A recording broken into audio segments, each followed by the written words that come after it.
செங்கம் சட்டமன்ற தொகுதியை உள்ளடக்கிய தண்டராம்பட்டு மத்திய ஒன்றியத்தில் இருக்கின்ற அகரம்பள்ளிப்பட்டு ஊராட்சியுடைய அதிமுகவை சார்ந்த ஒன்றிய குழு உறுப்பினர் அருமை சகோதரி திருமதி கௌதமி ஏ.கே. முருகன் அவர்கள் தன்னை திராவிட முன்னேற்ற கழகத்தில் இந்தியா கூட்டணியில் தன்னை இணைத்துக் கொள்கிறார்கள்.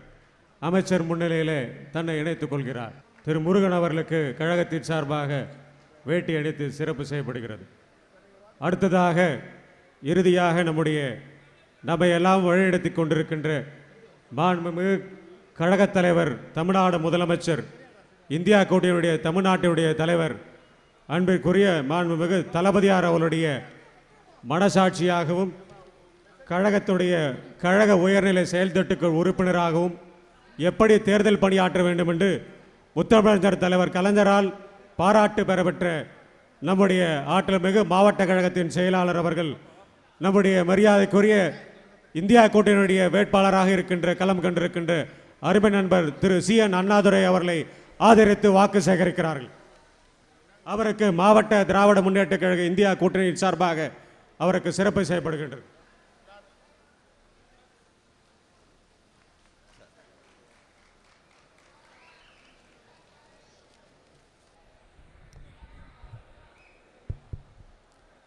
அன்பார்ந்த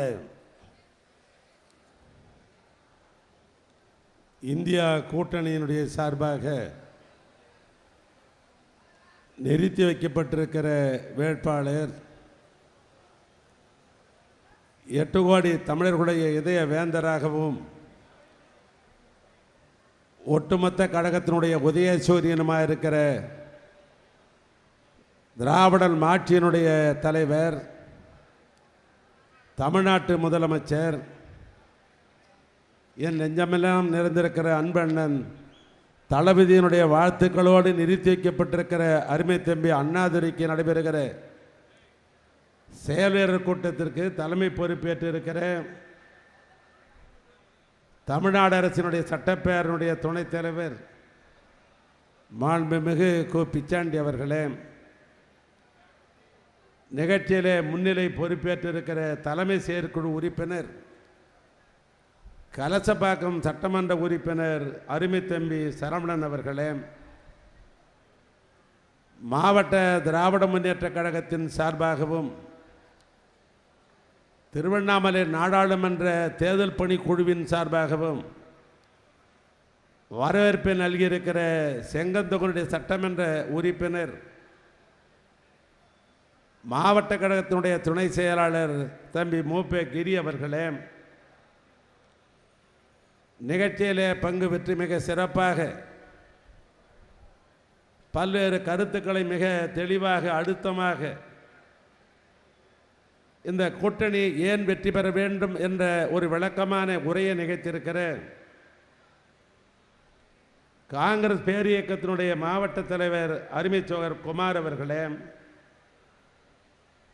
மறுமலர்ச்சி திராவிட முன்னேற்ற கழகத்துடைய மாவட்ட செயலாளர் சகோதரர் கார்த்திகேயன் அவர்களே, திராவிட கழகத்தினுடைய மாவட்ட தலைவர் மூர்த்தி அவர்களே, சிபிஐயினுடைய மாவட்ட செயலாளர் தோழர் சிவகுமார் அவர்களே, சிபிஎம்னுடைய மாவட்ட செயலாளர் தங்கராஜ் அவர்களே, இந்திய யூனியன் முஸ்லீம் லீக்கினுடைய தலைவர் சுலைமான் அவர்களே, விடுதலை கட்சியை சார்ந்த என்னுடைய அன்பு சகோதரர் நியூட்டன் அவர்களே, சகோதரி வளர்மதி அவர்களே, மக்கள் நீதி மையத்தினுடைய மாவட்ட செயலாளர் அருள் அவர்களே, விவசாய தொழிலாளர் கட்சியுடைய மாவட்ட தலைவர் வாசு அவர்களே, ஆதித்தமிழர் பேரனுடைய மாவட்ட செயலாளர் அதியவளவன் அவர்களே, யாதவ மக்கள் இயக்கத்தினுடைய ஒருங்கிணைப்பாளர் தம்பி ராஜாராம் அவர்களே, தலித்து விடுதலை இயக்கத்தினுடைய இளைஞருடைய செயலாளர் தம்பி கிச்சா அவர்களே, இங்கே நிறைவாக இங்கே உரை நிகழ்த்திருக்கிற வழக்கறிஞர் தோழர் முத்தையன் அவர்களே, தோழர் வீரபத்தன் அவர்களே, அனீப் அவர்களே, கலிமுல்லா அவர்களே, தம்பி செல்வம் அவர்களே, பல்வேறு தொகுதியிலே பொறுப்புகளை வகித்து ஓராண்டு காலமாக பணியாற்றி கொண்டிருக்கிற சகோதரி டாக்டர் மாலதி நாராயணசாமி, தாமரைக்கண்ணன், ஜெயகாந்த் பாரதி போன்ற அன்பு நண்பர்களை, நிறைவாக நன்றி சொல்ல இருக்கிற நகர கழகத்தினுடைய செயலாளர் கார்த்திக் வேல்மாறன் அவர்களை, நிகழ்ச்சியில் பங்கு பெற்றிருக்கிற திராவிட முன்னேற்ற கழகம், காங்கிரஸ் பேர் இயக்கம், மார்க்சிஸ்ட் கம்யூனிஸ்ட் கட்சி, இந்திய கம்யூனிஸ்ட் கட்சி,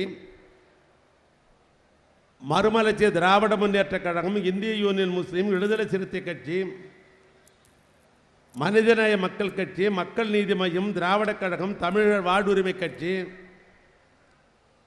விவசாய தொழிலாளர் கட்சி, ஆதித்தமிழ் பேரவை, மனிதநேய ஜனநாயக கட்சி, கொங்கு நாடு மக்கள் கட்சி, யாதவர் மக்கள் இயக்கம், தலித்து விடுதலை இயக்கம் ஆக 18க்கும் மேற்பட்டிருக்கிற தோழமை கட்சியை சார்ந்த திரளாக கூடியிருக்கிற ஒன்றிய நகர பேரூர் கழகத்தினுடைய செயலாளர்களே, உள்ளாட்சியினுடைய பிரதிநிதிகளே, ஒன்றிய குழு தலைவர்களே, ஒன்றிய குழு துணைத் தலைவர்களே, மாவட்ட ஊராட்சி குழு உறுப்பினர்களே, ஒன்றிய குழு உறுப்பினர்களே, ஊராட்சி மன்ற தலைவர்களே, திரளாக கூடியிருக்கிற அன்பு சகோதரர்களே, திராவிட மாடல் ஆட்சி என்பது தலைமையில் ஒரு முறை ஆண்டால் போராது. தளபதி தலைமையில் இன்னும் 5 முறை ஆள வேண்டும் என்று இன்றைக்கும் உழைத்துக் கொண்டிருக்கிற கலைஞருடைய உடன்பிறப்புகளே, பாசமுள்ள பத்திரி நண்பர்களே, உங்கள் அனைவருக்கும்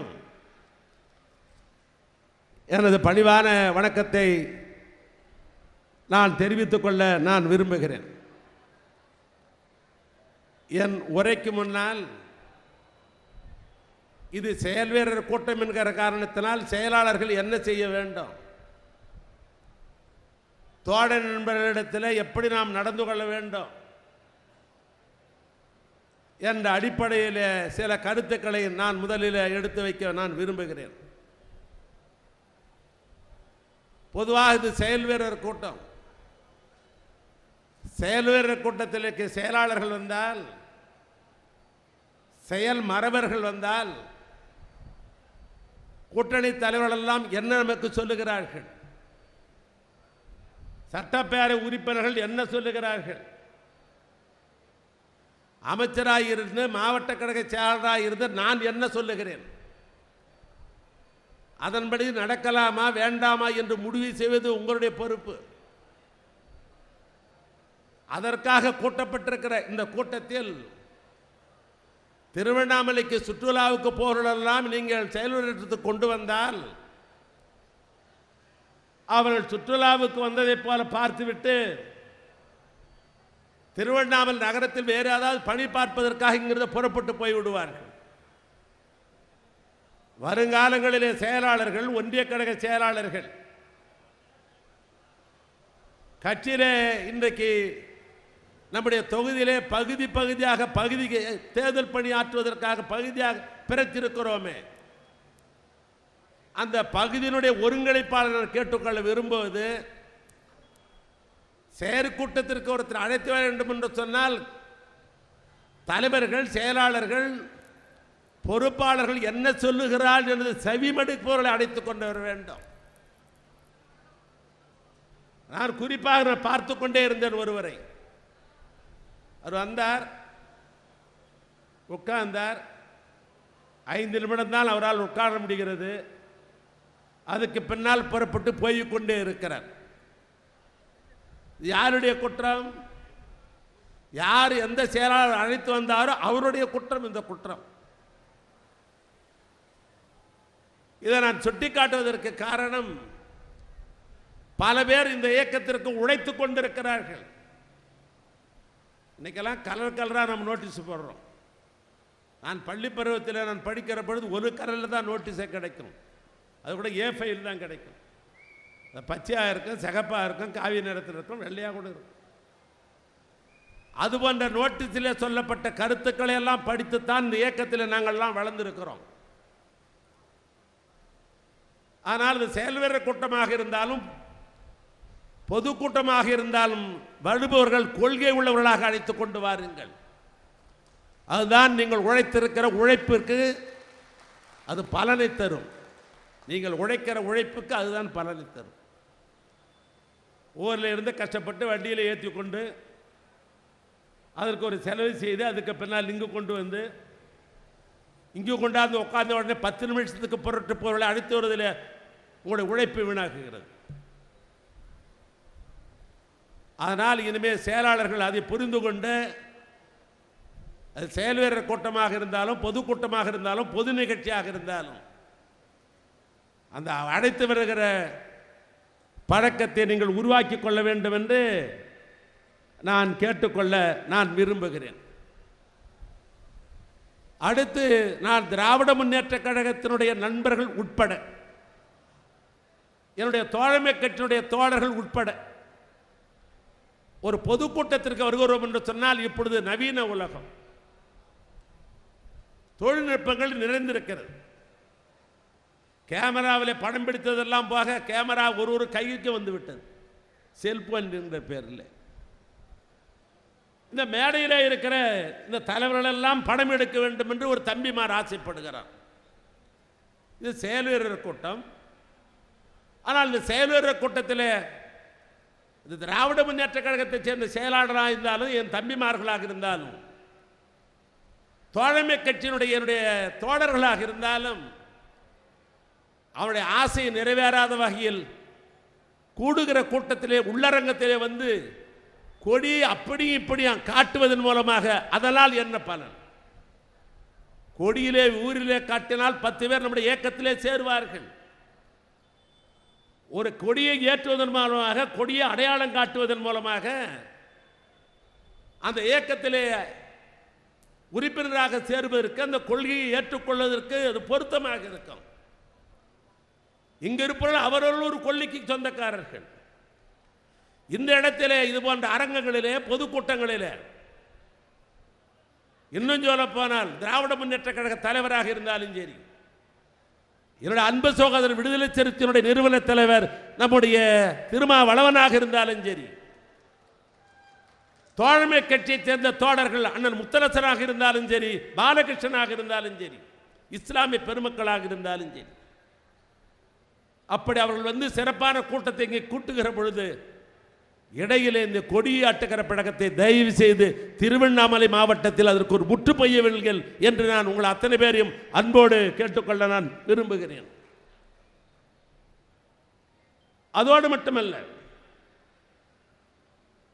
நான் இன்னொரு செய்தியும் நான் பகிர்ந்து கொள்ளுகிறேன்.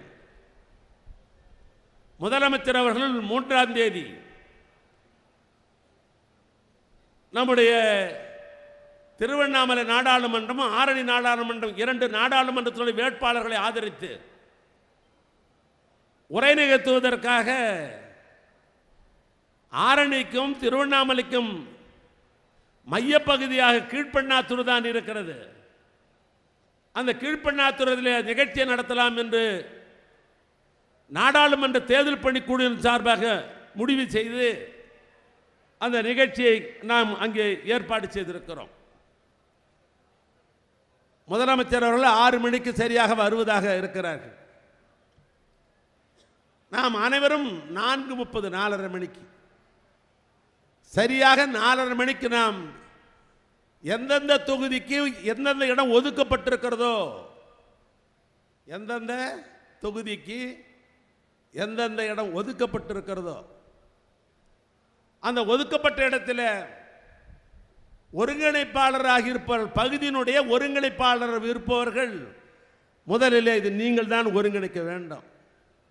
நான் மீண்டும் சொல்லுகிறேன், பகுதி பணிகளில் பணியாற்றிக் கொண்டிருக்கிற ஒருங்கிணைப்பாளர்கள்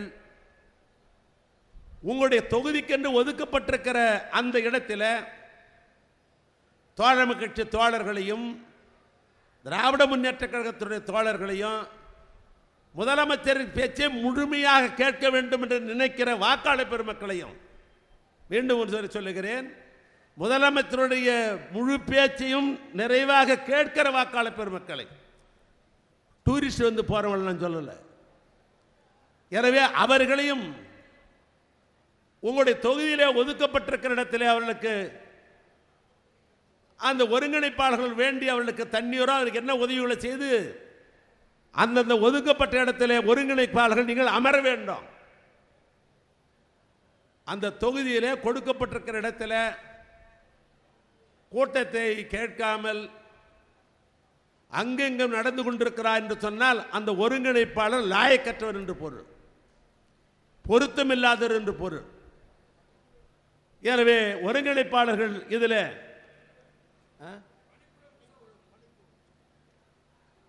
இதில் நீங்கள் அதிகம் கவனம் செலுத்த வேண்டும். என்று சொன்னால் ஒரு தொகுதியை நாம் 15, 16 என்ற அடிப்படையில் பிரித்திருக்கிறோம். அந்த பகுதி பணிகளே இருக்கிற ஒருங்கிணைப்பாளருக்குத்தான் என்னுடைய இந்த அறிவுரை. இது ஆணை அல்ல, என்னுடைய அறிவுரை தான். எனவே அப்படி சிறப்பாக அமைத்துக்கொண்டு பணியாற்ற வேண்டும். இப்பொழுது இந்த நிகழ்ச்சிக்கு வருவதற்கு முன்னால் நான் அந்த இடத்திற்குத்தான் போய் வந்தேன். நானும் பிச்சாண்டியும் மூப்பே கிரியும் ஸ்ரீதரும் நம்முடைய நாடாளுமன்ற வேட்பாளரும் நாங்கள் தான் சென்றோம். எவ்வளவு செயற்படலாம், எத்தனை கட்டமாக பிரிக்கலாம் என்று நாங்கள் கணக்கு பார்த்த பின்பு ஏறத்தாழ 1,00,000 பேர் உட்கார அளவுக்குத்தான் அந்த இடம் இருக்கிறது. இதை விட இந்த மாவட்டத்தில் என்னால் இடம் பிடிக்க முடியல. 1,00,000 தான் போட முடிகிறது. ஆனால் நம்முடைய எதிர்பார்ப்பு எப்படி இருக்கு என்று சொன்னால் 1,00,000 தாண்டித்தான் என்னுடைய எதிர்பார்ப்பு இருக்கிறது. ஏன்னா நேற்றைய தினம் ஒரு தொகுதியினுடைய பொறுப்பேற்றுக் கொண்டிருக்கிற பிச்சாண்டி கொடுத்த கணக்கு, மூப்பே கிரி கொடுத்துற கணக்கு, சரவணன் கொடுத்துற கணக்கு, திருவண்ணாமலை தொகுதியின் சார்பாக தம்பி டாக்டர் கம்பன் கொடுத்துக்கிற கணக்கையெல்லாம் பார்க்கிற பொழுது 1,00,000 தாண்டுகிறது. ஆக 1,00,000 தாண்டுகிற பொழுது 1,00,000 பேருக்குத்தான் இடம் தர முடிகிறது. ஆனால் எஞ்சி இருப்பவர்கள் ஒதுக்கப்பட்ட இடத்திற்கு பக்கத்திலே வடக்கு பகுதியிலோ அல்லது தெற்கு பகுதியிலோ அங்கேயும் எல்இடி வைப்பதாக நாங்கள் முடிவு செய்திருக்கிறோம். ஒரு 2 மணி நேரம் உங்களால் நிற்க முடியாதா? நீ ஊராட்சி மன்ற தலைவருக்கு தேர்தலில் நிற்கிற பொழுது, ஒன்றிய குழுவுக்கு நீ நிற்கிற பொழுது, ஏன் வார்டுக்கில் நிற்கிற பொழுது உன்னுடைய பூசணிக்காவும் புடலைங்காயும் தூக்கி கொண்டு வீதி வீதியாக 2 மணி நேரம் ஓடுகிறாயே, தலைவரை பார்ப்பதற்கு 2 மணி நேரம் உன்னால் நிற்க முடியாதா? ஆக சாமர்த்தியம் உள்ளவர்கள் இடம் பிடிப்பார்கள்.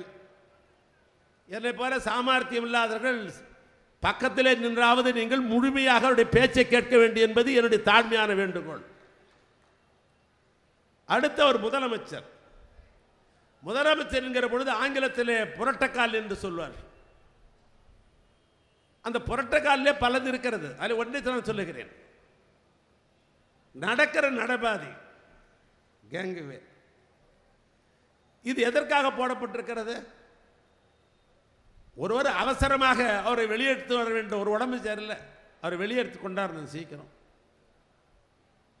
ஒரு முதலமைச்சர் கலந்து கொள்கிற இடத்திலே எந்தவித சிறு அசம்பாவிதம் நடந்துவிடக்கூடாது. அதுதான் நடபாதை விடுவதனுடைய அடிப்படை. இதுதான். ஒரு அவசரமாக அழைத்து கொண்டு உடனே நடபாதை கொண்டு வந்து ஒரு காரை எடுத்து மருத்துவமனைக்கு போக முடியும். ஆனால் பெரும்பான்மையான நான் பார்க்கிறேன், நான் தமிழ்நாடு முழுவதும் நம்ம ஊரை கூட நான் சொல்லலை, எதுக்கு நடைபாதைன்னு போட்டோமோ அந்த நடைபாதையில் தான் 1000 பேர் நிற்கிறான். எப்படி அழைத்து கொண்டு வெளியே போவது?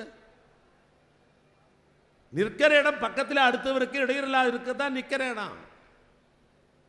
நடைபாதை என்று போடப்பட இருக்கிற இதெல்லாம் ஏன் நான் சொல்றேன்னா, இந்த முறை முதலமைச்சர் வருகிற பொழுது தமிழ்நாட்டிலேயே கட்டுப்பாடு உள்ள ஒரே மாவட்டம் திருவண்ணாமலை மாவட்டம் தான்.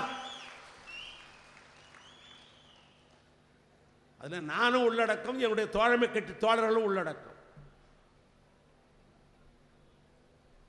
எனவே நடைபாதையிலே நிற்பதை நீங்கள் தயவு செய்து தவிர்த்து விட வேண்டும். இல்லை என்று சொன்னால் முதலமைச்சர் வருகிற காரணத்தினால் காவல்துறை நண்பர்களுடைய அன்பு தொல்லை நமக்கு அதிகமாக இருக்கும். அவர்கள் அன்பு தொல்லை கொடுப்பதை விட நாமே அந்த இடத்தில் இல்லாதிருப்பது தானே பொருத்தமாக இருக்கும். எனவே அதையே நீங்கள் கடைபிடிக்க வேண்டும். பாதியில் எந்த காரணத்தை கொண்டும் நிற்கக்கூடாது. பக்கவாட்டிலே ஒதுக்கப்பட்டிருக்கிற இடத்தில் தான் நீங்கள் நிற்க வேண்டிய மொழியை உள்ளே நிற்பதை நீங்கள் தவிர்க்க வேண்டும். அதற்கு அடுத்தபடியாக நிகழ்ச்சியின் சார்பாக இங்கே ஒருங்கிணைத்து சிறப்பாக வரவேற்பை நிறுத்திக் கொண்டிருக்கிற தம்பி மூப்பேரி அவர்கள் கடைசியாக ஒன்று தடுமாறி சொல்லிவிட்டார் என்று நான் கருதுகிறேன். அவர் சொன்னார், அவர்கள் எதை செய்ய சொல்கிறார்களோ அதை நாம் செய்ய வேண்டும் என்றார். அவர்கள் எதை செய்ய சொல்கிறார்களோ அதை நாம் செய்ய வேண்டும், அவர்கள் எதை செய்கிறார்களோ அதை நாம் செய்ய வேண்டும் என்று சொன்னார். அவர்கள் அக்கிரமக்காரர்கள், அதை நாம் அக்கிரம் செய்ய முடியுமா? அவர் அடாவடிக்காரர்கள், அதை நாம் அடாவடித்தனம் செய்ய முடியுமா? ஒட்டுமொத்தமாக அவர்கள் அனைவரும் அயோக்கியர்கள், அதனால் நாம் அயோக்கியத்தனம் செய்ய முடியுமா? அவர் அந்த பொருளே சொல்லவில்லை.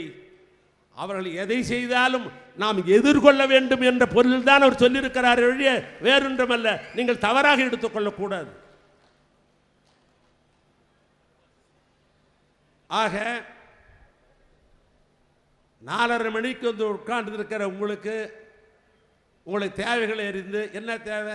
அடிக்கிற வெயில் உள்ளே உட்கார முடியல. 4:30 மணிக்கு உட்காரான்னு சொன்னால் 5 மணிக்கு தான் நம்மளே செட்டில் ஆகுவோம். 6 மணிக்கு வருவார். இடைப்பட்ட 1 மணி நேரம் ஒரு இசை கச்சேரி. இறையன்பன் குத்தூசி என்கிற இஸ்லாமிய தொழில் மிக அற்புதமாக பாடக்கூடியவர். அவருடைய இசை கச்சேரி 1 மணி நேரம் நிகழ்ச்சி சொல்லுறேன். 1 மணி நேரம் இசை கச்சேரி. தண்ணி தாகம், நீ கேட்ட இடத்துல ஒரு தண்ணி கிடைக்கும். நான் சொல்றது குடி தண்ணீர்.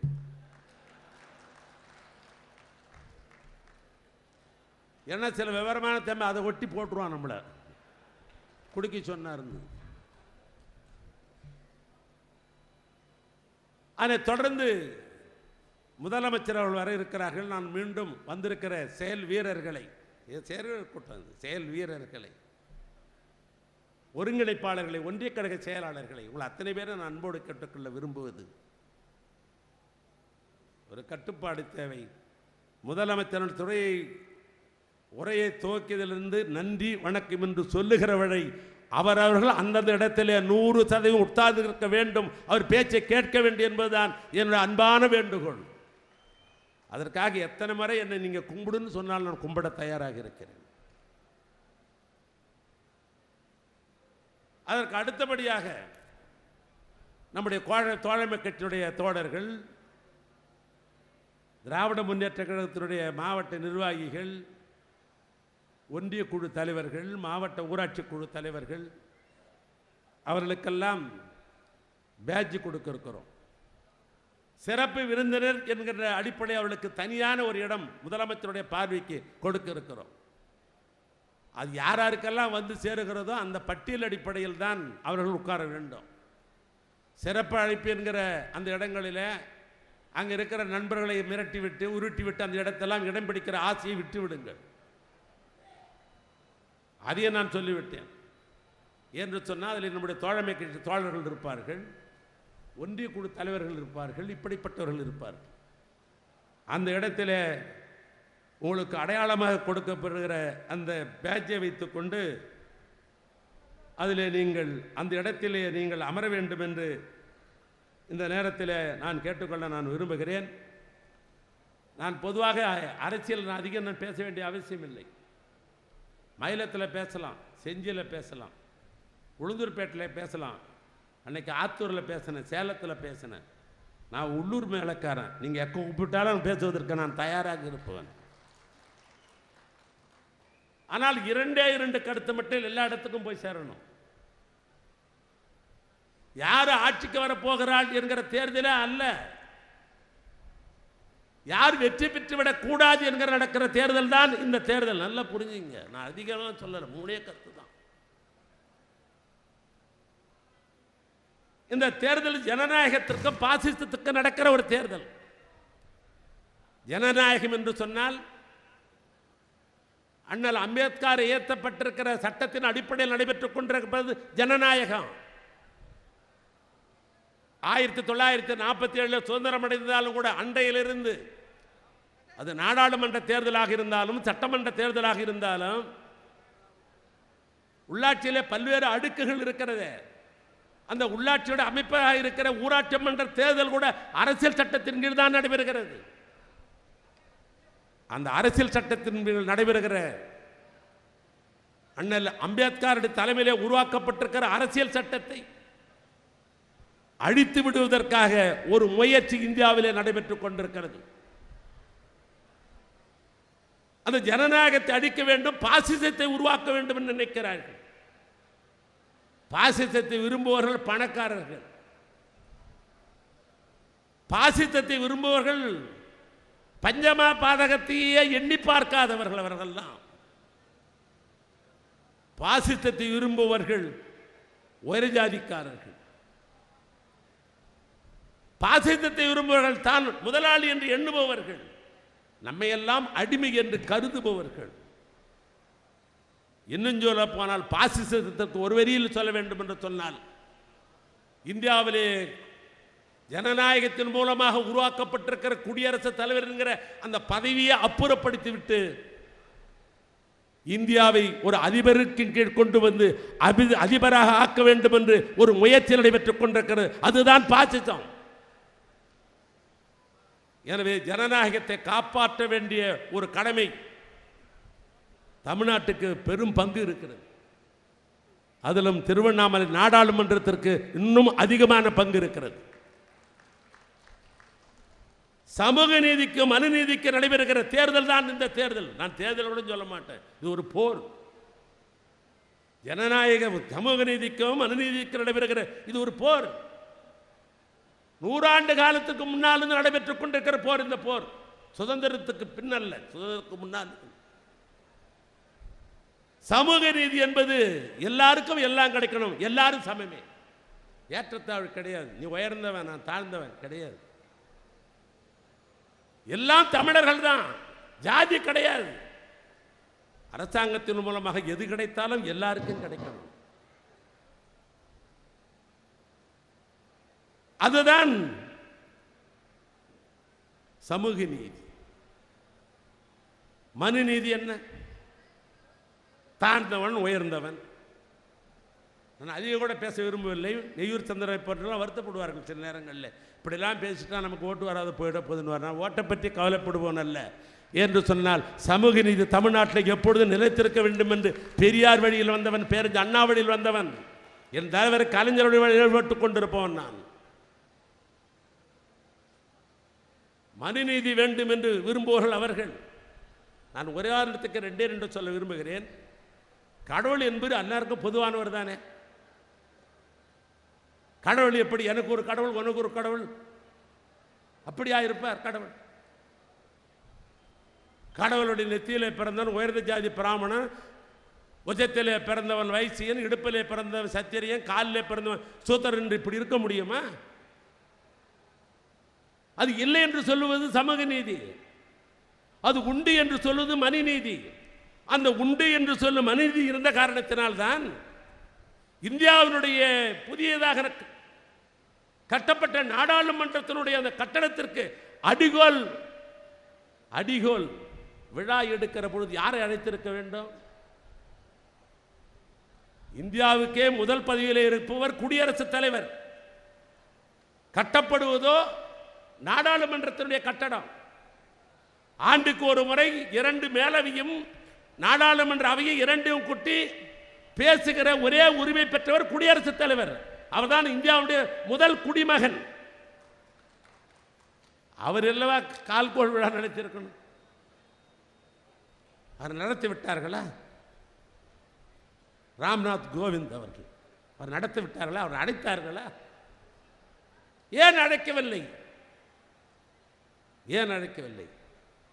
என்னுடைய அன்பு சகோதரர்கள், தலித் இயக்கத்தை சார்ந்தவர் என்கிற ஒரே காரணத்திற்காக அவருக்கு அழைப்பில்லை, அழைப்பு அனுப்பவில்லை. ஆன்மீக பெருமக்கள் பெரிதும் விரும்புகிறார்கள் ராமரை. நாங்கள் ராமருக்கு என்ன ஆகாதவர்களா? மேடையில் இருக்கிற பெரும்பான்மையானவர்கள் இருக்கிற எல்லாமே சனிக்கிழமையானாக்கா புரட்டாசி மாதம் திருப்பதிக்கு போவாதவர்களா? நாங்களாம் ஆன்மீகத்துக்கு எரிதியா? சில பேருக்கு ஆன்மீகம் பிடிக்கும், சில பேருக்கு ஆன்மீகம் பிடிக்காது, அது வேறு தனிப்பட்டது.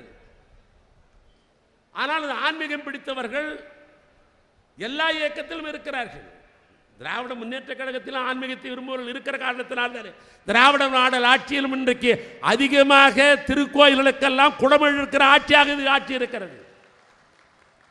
வேலு கோயிலுக்கு போறாரு இல்லையா என்பது அப்போ இருக்கிற கொஸ்டின். இந்த ஆட்சி அதற்கு உறுதுணையாக இருக்கிறது. அந்த ராமர் கோயில் பல ஆன்மீக மக்கள் விரும்புகிற ராமர் கோயில், அந்த கோயிலை அடிகோல் விழாப்படுகிற பொழுது அப்பொழுது யார் இந்தியாவுடைய குடியரசுத் தலைவராக இருந்தார் என்று சொன்னால் ராம்நாத் கோவிந்த் அவர்கள் தான் இந்தியாவினுடைய முதல் குடிமகனாக இருக்கிறார். அவர் அழைக்கப்பட்டாரா? அவருக்கு ராமர் பிடிக்காதா? அவர் ராமர் நேசிக்க மாட்டாரா? அவர் அழைப்பாதற்கு என்ன காரணம்? எது குறுக்கே இருக்கிறது? ஒன்றுமில்லை, அவர் தலித். அதுதான் போகட்டும். ராமர் கோயில் கட்டியாகிவிட்டது, நாடாளுமன்றமும் கட்டியாகிவிட்டது. இந்த கட்டிய பின்பாவது இன்றைக்கு இருக்கிற குடியரசர் அழைத்திருக்கலாமா இல்லையா? இன்றைக்கு இருக்கிற குடியரசுத் தலைவர் திரௌபதி என்கிற ஒரு குடியரசுத் தலைவர், அவர் எஸ்டி என்று சொல்லப்படுகிற மலைவாழ் மக்கள் இனத்தை சார்ந்தவர் என்கிற ஒரே காரணத்திற்காக அவர் அழைக்கப்படவில்லை. ஆனால் தான் சொன்ன மனுநீதி என்பது உயர்ந்த ஜாதிக்கே சொந்தமானது. சமூக நீதி என்பது இங்கே இருக்கிற நீங்கள், மேலே இருக்கிற நாங்கள் அத்தனை பேரும் விரும்பி வாழ்ந்து கொண்டிருப்பதுதான் சமூக நீதி. அந்த சமூக நீதி ஆட்சித்தான் தமிழ்நாட்டில் திராவிட மாடல் என்கிற பெயரில் ஆட்சி நடைபெற்றுக் கொண்டிருக்கிறது.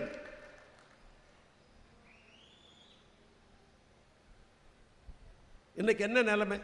நான் ஆட்சியில் இருக்கிற சாதனையெல்லாம் தேர்தல் காலங்களிலே உங்கள் தொகுதிக்கு வருகிற போது நான் பேசுகிறேன். நான் பொதுவான ஒரு பிரச்சனை நான் சொல்லுகிறேன். இன்றைக்கு விலைவாசி ஏறி போயிருக்கிறது, இல்லைன்னு மறுக்க முடியாது. ஆனால் சஞ்சடி சாக்கலை அடிக்கிறார்கள். இந்த விலைவாசி வருவதற்கு யாரெல்லாம் காரணமாக இருந்த எடப்பாடி வகையரா விலைவாசி ஏற்றத்திற்கு நாங்கள் தான் காரணம், மாநில அரசாங்கம் என்று பேசுகிறார்கள். விலைவாசி ஏற்றத்திற்கு மாநில அரசாங்கமா காரணம்? அவரே 4 ஆண்டு காலம் முதலமைச்சராக இருந்தார். அவர் காரணம் அவரை போல சொல்ல நான் தயாராக இல்லை.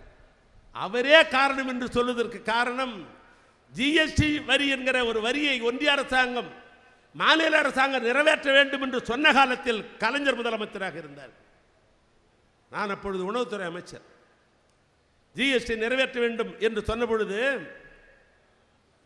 அவர் சொல்லுகிறார்கள், அது காங்கிரஸ் பேரியக்கத்தில் ஜிஎஸ்டி கொண்டு வந்தார்கள். காங்கிரஸ் பேரியக்கத்தில் ஜிஎஸ்டி கொண்டு வருகிற போது என்ன அப்பொழுது கண்டிஷன்? எந்த மாநில அரசு விரும்புகிறார்களோ அவர்கள் எடுத்துக்கொள்ளுங்கள், நாங்கள் யாரையும் திணிக்கவில்லை என்று சொன்னார். அண்ணன் கலைஞர் சொன்னார், எனக்கு ஜிஎஸ்டி பிடிக்காது, வரி போடுகிற அதிகாரம் எனக்குத்தான் தேவை, மாநில அரசாங்கத்துக்கு தான் தேவை, முதலமைச்சருக்குத்தான் தேவை, முதலமைச்சருக்குத்தான் தேவை, மாநில அரசாங்கத்துக்குத்தான் தேவை வரி போடுகிற அதிகாரம். ஒரே ஒரு சின்ன உதாரணம் சொல்லுகிறேன். 2008ஆம் ஆண்டு நிதிநிலை அறிக்கை படித்த மறுநாள் காலையில், நான் உணவுத்துறை அமைச்சராக இருந்த காரணத்தினால் என் வீட்டுக்கு காலையில் ஒரு 15 ஹோட்டல் முதலாளிகள் என் வீட்டுக்கு வருகிறார்கள். காலையில் ஆழ்வார்பேட்டையில் மாநிலத்துடைய ஹோட்டல் முதலாளிகளுடைய தலைவராக இருந்த வசந்தபவன் ரவி அவர் தலைவர். செயலாளர் யார் என்று சொன்னால் அன்னபூர்ணா ஹோட்டலினுடைய முதலாளி கோயம்புத்தூரை சேர்ந்த சீனிவாசன். பொருளாளர் யார் என்று சொன்னால் மதுரையில் மாடர்ன் கேப் நடத்தி கொண்டிருக்கிற அதனுடைய முதலாளி. அவரோடு ஒரு 10 பேர் காலையில் என் வீட்டுக்கு வருகிறார்கள். வந்தார்கள், ஐயா உணவு பண்டத்துக்கெல்லாம் 12% வழி போட்டுட்டீங்க, நாளையிலிருந்து நாங்கள் இட்லிக்கு விலை ஏற்ற போகிறோம். ஏன்னா வரி போட்டால் எங்கள் வீட்டில் தான் கட்ட போகிறோம். யார் எங்கள் ஹோட்டல் கடைக்கு சாப்பிட வரானோ அந்த இட்லி மேலே தான் வரி வரும், மசாலா தோசை மேலே தான் வரி வரும். ஆக உணவு பண்ணுறதுக்கு 12% வரி போட்டு இருக்கிறீர்கள். நாங்கள் ஏன் உங்கள்கிட்ட சொல்லிட்டு போகிறோம், உங்களுடைய கவலத்துக்கு நீங்கள் உணவுத்துறை அமைச்சர் என்ன? யார்? நான் உணவுத்துறை அமைச்சரையா? வரி போடுற மந்திரி நான் இல்லையா? வரி போட்ட மந்திரி உபயத்துல்லா என்பவர் தஞ்சாவூரை சேர்ந்தவர், அண்ணன் கலைஞருக்கு வேண்டிய நண்பர். அவர் தான் கமர்ஷியல் மினிஸ்டர், அவர் தான் போட்டிருப்பார். இருந்தால் என் கவனத்துக்கு கொண்டு வருகிறேன், முதலமைச்சர் கொண்டு போகிறேன் என்று சொன்னேன். அன்று மாலையே முதலமைச்சருடைய கவனத்துக்கு கொண்டு போகிறேன். விட்டியாலையெல்லாம் நாளையிலேருந்து ஹோட்டலில் ஏற்ற போகிற முதலாளிங்க நம்மளை வந்து மிரட்டுறாங்க. எல்லா விலையும் ஏறி போச்சுன்னா அரசாங்கத்துக்கு கெட்ட பேர் வந்துடும். அதுவும் 12% வரி போட்டிருக்கிறோம். அதை குறைக்கணும்னு என்னிடத்தில் மனு கொடுத்துருக்காருன்னு மனுவை நான் முதலமைச்சரிடம் கொடுத்தேன். முதலமைச்சர் வாங்கி அப்படியே பார்த்து விட்டு நாளை காலையில் சேம்பருக்கு வான்னு சொன்னார். மறுநாள் சட்டசபை தலைமை கழகத்துக்கு முதலமைச்சருடைய அறிவிக்க போகிறேன். நிதித்துறையுடைய செயலாளர் இருந்த ஞான தேசிகரையும் அன்றைக்கு தலைமைச் செயலாளராக இருந்த திரிபதியையும் என்னுடைய துறையினுடைய செயலாளராக இருந்த சண்முகத்தையும் அழைத்து கொண்டு அறையிலே ஒரு டிஸ்கஷன் நடைபெறுகிறது. அப்போ என்னிடத்தில் கேட்கிறார், எந்தெந்த மாநிலத்தில் என்னென்ன வரி போட்டிருக்கிறார்னு. ஆந்திராவில் 9% போட்டிருக்கிறார்கள், 11% கர்நாடகத்தில் போட்டிருக்கிறார்கள். நான் படித்து விட்டு நாம் 12% போட்டிருக்கிறோம் என்று சொன்னார். உடனே சொன்னார், தோழர்கள் ஆளுகிற கேரளாவில் என்ன போட்டிருக்கிறார் என்று கேட்டார்கள். நான் இடத்துல சொன்னேன், அவங்க 8% போட்டிருக்கிறார் என்று சொன்ன உடனே கலைஞர் சொன்னார், அப்படி என்று சொன்னால் நான் சொல்கிறேன், இனிமே ஹோட்டல் உணவு பண்ணுறதற்கு 5% வரி போட்டால் போதும், இன்றைக்கே மாற்றி ஆர்டர் போடணும். அந்த அதிகாரம் முதலமைச்சர் கையில் இருந்த காரணத்தினால் 24 மணி நேரங்களை 6 மணி நேரத்தில் மாற்றணும். நாங்கள் இதில் வச்சு கட்டுக்குள் கொண்டு வந்திருந்தோம். அந்த ஜிஎஸ்டி வேண்டாம் என்று சொன்ன ஒரு கலைஞர், இறந்துவிட்டு அம்மையார் அவர்கள் சொன்னார்கள், கலைஞரே ஜிஎஸ்டி வேணான்ட்டார், ஏன் ஆட்சியில் ஜிஎஸ்டி வேணாம், அம்மையார் அதே கடைபிடித்தார்கள். எனக்கு தெரியும். ஆனால் ஜிஎஸ்டியை தமிழ்நாட்டுக்குள் கொண்டு வந்த பெருமை யாருக்குன்னு சொன்னார், இன்னைக்கு இருக்கிற இபிஎஸ் இருந்த ஓபிஎஸ் 2 பேரும் சேர்ந்து தானே ஜிஎஸ்டி கையெழுத்து போட்டு தமிழ்நாட்டுக்கு வந்தது. அதன் மூலமாக தான் இன்னைக்கு விலைவாசி ஏறி போயிருக்கிறது. 5% GST, 6% GST, 7% GST, 8% GST, 10% GST, 12% GST, இன்னும் சொல்ல போனால் 28% வரைக்கும் ஜிஎஸ்டி போயிடுச்சு. 5, 12, 18, 28 இவ்வளவு ஜிஎஸ்டி ஏறி போயிருக்கு. சரி, அப்படிதான் அந்த ஜிஎஸ்டி வசூல் செய்கிறீர்களே, அந்த ஜிஎஸ்டி வசூல் செய்தால் எங்களுக்கு முறையாக பணம் கொடுக்குறீங்களா? எங்கள் பங்கு முடியா வருகிறதா? அன்றைக்கு கூட 2 தினங்களுக்கு முன்னால் தம்பி உதயநிதி ஸ்டாலின் அவர்கள் ஒரு பிரச்சாரத்தை மேற்கொண்டார்கள். மிக எளிமையாக எடுத்து சொன்னார். பீகாரில் 100 ரூபாய் மக்களிடத்திலிருந்து வரி வாங்கினால் அந்த மாநில அரசாங்கத்திற்கு திரும்ப எவ்வளவு தருகிறார்கள்? 922 ரூபாய் தருகிறார்கள் அந்த மாநிலத்துக்கு. உத்தரப்பிரதேசத்தில் 100 ரூபாய் மக்களுக்கு வரி வாங்கினாங்கன்னா ஜிஎஸ்டி 333 ரூபாய் திரும்பி கொடுக்கிறார்கள் அந்த அரசாங்கத்துக்கு. மத்திய பிரதேசத்தில் மக்களிடத்தில் ஜிஎஸ்டி 100 ரூபாய் வசூல் பண்ணாக்க அந்த ஒன்றிய அரசாங்கம் 279 ரூபாய் திருப்பி தருகிறார்கள். ராஜஸ்தானில் 100 ரூபாய் வசூல் செய்தால் 187 ரூபாய் தருகிறார்கள். ஆனால் நம்ம ஊரில் நாம் 100 ரூபாய் ஜிஎஸ்டி கட்டணும், அவங்க நமக்கு திருப்பி எவ்வளோ தராங்கன்னா 29 ரூபாய் தான் தருகிறார்கள். 29 தான் நமக்கு திரும்பி கிடைக்கிறது. அப்ப நாம கொடுக்கிற பணம் எங்கே போய் கொண்டிருக்கிறது? தமிழ்நாட்டிலே நாம் கொடுக்கிற பணங்கள் எல்லாம் வட இந்தியாவிலே இருக்கிற பாரதிய ஜனதா ஆளுகிற அந்த மாநிலத்திற்கு நம்முடைய உழைப்பை உறிஞ்சி அங்கே கொடுத்து கொண்டிருக்கிறார்கள். அங்க போகுது மொத்த பணம், நம்ம கிட்ட இல்லை. ஆனா என்ன நிலைமை, என்ன செய்கிறார்கள்? 2 மாதத்திற்கு முன்னால் சிறுதுறைத்தினுடைய அமைச்சராக நான் இருக்கிற காரணத்தினால் குஜராத்தில் ஒரு நிகழ்வு நடைபெறுகிறது, ஒரு கான்ஃபரன்ஸ். அந்த கான்ஃபரன்ஸுக்கு அமைச்சருங்கிற முறையில் நான் போகிறேன். அந்த குஜராத்துக்கு பார்க்கிறேன் பட்டேல் சிலை. நான் கேட்டேன், எவ்வளையா பட்டேல் சிலை என்று சொன்னால் 3000 கோடி ரூபாய். குஜராத்திலே நாங்கள் மிக மிக மிக மிக பெரிதும் மதிக்கிற இந்தியாவினுடைய பிரதமர் மோடி அவர்கள் மாநிலம். ஆனால் சிலைக்கு 3000 கோடி ரூபாய். அதே குஜராத்திலே பிரதமருடைய பெயரிலே மோடி ஸ்டேடியம் 800 கோடி ரூபாயில். உங்களுக்கே தெரியும், இப்ப இருக்கிற பாராளுமன்ற கட்டடம் 100 ஆண்டு காலத்திற்கு போதும். ஆனால் பிரிட்டிஷ்காரன் கட்டியவர்கள்லாம் பிடிக்கல, அதனால புதுசாக கட்டுறாங்க. அதுக்கு 917 கோடி ரூபாய். இதெல்லாம் விட உத்தரப்பிரதேச மாநிலத்தில் பசுவை பாதுகாப்பதற்காக 750 கோடி ரூபாய் பணம் ஒதுக்கி இருக்கிறார். நம்ம ஊரில் பார்த்தா வருஷத்துக்கு ஒரு முறை மாடுதான் நமக்கு எப்பொழுதும் இணையாக உழைக்கிறவர்கள். கால்நடை என்கிற பேரில் விவசாயியாக இருக்கிற நாம் கால்நடையை நேசிக்க வேண்டும் என்பதற்காக மாட்டுப் பொங்கல் வைக்கிறோம். அதை மாட்டை நல்லா கழுவி விடுறோம். நமக்கு பிடிச்ச பெயிண்ட், அது எந்த பெயிண்டாக இருந்தாலும் நமக்கு பிடிக்கிற கருப்பு சிவப்பு நாம் அடிப்போம். தோழர்கள் அவளுக்கு பிடிக்கிறதுனா செக்க சேவர சிகப்பு அடிப்பார்கள். ஆக இப்படி நமக்கு பிடித்த கலரிலே நாம் கொம்புகளுக்கு நாம் வண்ணம் தீட்டுவோம். இன்னும் கொஞ்சம் அழகாக இருக்க வேண்டும் என்றால் சலங்கை கட்டுவோம், புதுசாக மூக்கணாங்கயிறு போடுவோம், நெத்தி கவுறு போடுவோம், கை கவுறு போடுவோம். இத்தனையும் போட்டு அறுசுவையோடு அன்றைய தினம் அந்த மாட்டுக்கு கால்நடைக்கு நாமே உணவு ஊட்டுவோம். இப்படித்தான் நாம் மாடை வளர்த்திருக்கிறோம். ஆனால் உத்தரப்பிரதேசத்தில் பசுவை பாதுகாப்பதற்காக 750 கோடி ரூபாய். இதை விட ஒரு வேடிக்கை, மாநில ஒன்றிய அரசாங்கத்துடைய பணம் கோமியத்தையும் சாணியையும் ஆராய்ச்சி செய்வதற்காக 500 கோடி ரூபாய். அது என்ன அந்த கோமியத்திலையும் அந்த சாணியிலும் என்ன இருக்குன்னு எனக்கே ஒன்றும் புரியல. ஆனால் 3 மாத காலத்திற்கு முன்னால் சென்னையினுடைய தலைநகராக இருக்கிற சென்னை ஒட்டியிருக்கிற திருவள்ளூர் மாவட்டம், செங்கல்பட்டு மாவட்டம், பக்கத்தில் இருக்கிற காஞ்சிபுரம் மாவட்டம், 4 மாவட்டங்கள் 150 ஆண்டு காலத்திற்கு முன்னால் பெய்ததாக சொல்லுகிறார்கள். ஒரு ஆண்டுக்கு பெய்ய வேண்டிய மழை ஒரே நாளிலே பெய்து தத்தளித்திருந்தது. நீங்கள் எல்லாம் தொலைக்காட்சியில் பார்த்துருப்பீங்க. 10 நாள் கழித்து பார்த்தால் தாமிரபரணி உடைந்து போய் தூத்துக்குடி மாவட்டமே கிடையாது, முழுவதும் வெள்ளக்காடாக ஆகிவிட்டது. தென்காசி ஒன்றுமில்லை, கன்னியாகுமரி ஒன்றுமில்லை, திருநெல்வேலி பாதி போய்விட்டது. 16ஆம் தேதி இந்த நிலை. 17ஆம் தேதி முதலமைச்சருடைய தொலைபேசி நான் ஓடோடி 17ஆம் தேதி இரவு போய் இறங்குகிறேன். 10 நாள் அங்கே இருந்தேன். மாண்புமிகு முதலமைச்சர் அவர்கள் ஒன்றிய அரசினுடைய பிரதமராக இருக்கிற மோடிக்கு தொலைபேசியில் தொடர்பு கொள்கிறார்கள். ஏரல் என்கிற பகுதி, ஸ்ரீவைகுண்டம் பகுதி, திருநகரி பகுதி ஒன்றுமே இல்லை, வெள்ளக்காடாக இருக்கிறது. பிரதமர் சொல்லுகிறார், இல்லை, தமிழ்நாட்டிலே பிறந்து வளர்ந்த நிதி மந்திரியை நான் அனுப்புகிறேன்.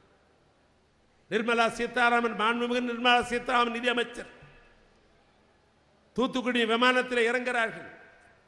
நானும் தங்கம் தென்னரசு நிதித்துறை அமைச்சர், தமிழ்நாட்டுடைய நிதித்துறை அமைச்சர், ஒன்றிய நிதி அமைச்சரை வரவேற்பதற்காக நாங்கள் 2 பேரும் போகிறோம். 9 மணிக்கு அழைத்துக்கொண்டு காலை 9 மணிக்கு ஆரம்பித்த எங்களுடைய சுற்றுப்பயணம். எங்கெங்கெல்லாம் பாதிப்பு ஏற்பட்டிருக்கிறோம் அதெல்லாம் காட்டிக்கொண்டே போகிறோம். இரவு 9:30 மணி ஏரல் என்கிற பகுதியில் ஒரு பாலமே அடித்துக் கொண்டு போய்விட்டது. இன்னும் சொல்ல போனால் அந்த பகுதியில் ஏரல் என்ன சொல்கிறாங்கன்னா குட்டி சப்பான் என்று சொல்லுகிறார்கள். அந்த ஊரில் இஸ்லாமிய பெருமக்கள், கிறிஸ்துவ பெருமக்கள், இந்து பெருமக்கள் அத்தனை பேரும் அண்ணன் தம்பியாக வாழ்ந்து கொண்டிருக்கிற ஊர் குட்டி ஜப்பான். 50 லட்சத்திலே ஆரம்பித்திருக்கிற மூலதனம் 50 கோடி வரையும் அங்கே வியாபாரம் நடைபெறுகிறது. அற்புதமான ஊர், ஒன்றுமே இல்லை, கட்டிய துணியோடு நின்றார்கள். இந்த அமைச்சர் அழைத்துக் கொண்டு நிற்கிற பொழுது அந்த ஊரில் இருக்கிற வியாபாரிகள் எல்லாம் வந்து கெஞ்சி கேட்டார்கள். நான் கட்டியிருக்கிற கைலி தர எங்கிட்ட ஒன்றுமே இல்லை. ஏரல் பாலம் இடித்து விட்ட காரணம் மொத்த தண்ணியும் எங்கள் ஊரில் பாய்ந்து ஒன்றுமே இல்லாத போய்விட்டோம். எங்களுக்கு யாசகம் வேணாம், நான் உங்களிடத்தில் வேறொன்றும் கேட்கவில்லை. நாங்கள் செய்து கொண்டிருக்கிற வியாபாரத்துக்கு கடனை கொடுங்கள், வங்கியின் மூலமாக 3 ஆண்டு கழித்து வட்டி இல்லாமல் நாங்கள் திருப்பி கட்டி விடுகிறோம். அவர் இப்படித்தான் கேட்டார்கள். பக்கத்தில் இருந்து அந்த பாலத்தை பார்த்து விட்டு, என்ன என் துறை அது, அந்த பாலத்தை பார்த்து விட்டு நாங்கள் லைட் எடுத்து காட்டுகிறோம். 9:30 மணிக்கு அப்படியே பார்த்து விட்டு நொச்சு கொட்டுகிறார்கள் என்று சொன்னால் ஒரு பெண்ணாயிட்டு, ஐயோ இவ்வளவு பாலம் அடித்து போட்டு எத்தனை பேர் செத்தாங்களோ தெரியவில்லையே, இவ்வளவு கொடுமையாக இருக்கிறதே வெள்ளம் என்று அந்த அம்மையார் வாயாலே சொன்னார். எல்லாம் முடித்து விட்டு நிறைவாக 11 மணிக்கு முக்காணி என்கிற பகுதியில் அந்த அம்மாவை காரி ஏற்றி விட்டு, என் உயரம் பரவாயில்லை, தங்கந்தனசு உயரம் 6 அடி உயரம் இருப்பார். ரொம்ப உயர்ந்த மனிதர், உள்ளத்திலும் சரி, அறிவிலும் சரி, ஆற்றிலும் சரி. அதனால தான் அவர் நிதிமுறை மந்திரியாக இருக்கிறார். அவரும் நாங்களும் எங்களுக்கு எந்த அளவுக்கு குனிய முடியுமோ அந்த அளவுக்கு அந்த அம்மையார் இடத்திலே காரில் ஏற்றி விட்டு குனிந்து, அம்மா காலையிலேருந்து நீங்கள் பார்த்துருக்கிறீங்க, காலையிலேருந்து பார்த்து கொண்டிருக்கிறீர்கள், உங்களோட கண் கசிவது எனக்கு தெரிகிறது. ஆனால் நீங்கள் டெல்லிக்கு போன உடனே பிரதமரை பார்த்து, எங்களுக்கு ஏற்பட்டிருப்பது ஏறத்தாழ 18,000 கோடி ரூபாய் இந்த பகுதியில், தென்னகத்தில் தலைநகரை பொறுத்தளவுக்கு 19,000 கோடி ரூபாய், இங்கே 18,000 கோடி ரூபாய். தொடர்ந்து முதலமைச்சர் முயற்சி செய்து கொண்டிருக்கிறார்கள். இந்த தமிழ் மண்ணிலே பிறந்த நீங்கள் பெண் என்கிற காரணத்தினால், நீங்கள் ஒரு தாய் என்கிற அந்த அடிப்படையில் நாங்கள் சொல்லுகிறோம். பிரதமத்திடத்திலே சொல்லி இந்த மாநிலத்துக்கு நிதியை தாருங்கள் என்று சொன்னோம். நான் கேட்கிறேன், இது வரைக்கும் ஒரு பைசா கொடுத்திருக்கிறீர்களா ஒன்றிய அரசாங்கம் இந்த மாநில அரசாங்கத்துக்கு? ஆனால் தேர்தல் வந்த உடனே பார்த்தால் எந்த தூத்துக்குடி அடித்துக்கொண்டு போனதோ, எந்த திருநகர் அடித்துக்கொண்டு போனதோ, எந்த ஸ்ரீவெண்ணம் அடித்துக்கொண்டு போனதோ, எந்த ஏறை இல்லாமல் போனதோ அந்த தூத்துக்குடிக்கு விரைந்து வருகிறார் பிரதமர். கோயம்புத்தூருக்கு விரைந்து வருகிறார், சேலத்துக்கு விரைந்து வருகிறார், கன்னியாகுமரிக்கு விரைந்து வருகிறார். தேர்தல் ஒன்றை விட்டு சொல்லுகிறேன், தமிழ்நாட்டு மக்கள் ஏமாளி அல்ல. கட்சிகளில் நாங்கள் வெவ்வேறு கட்சியாக இருக்கலாம்.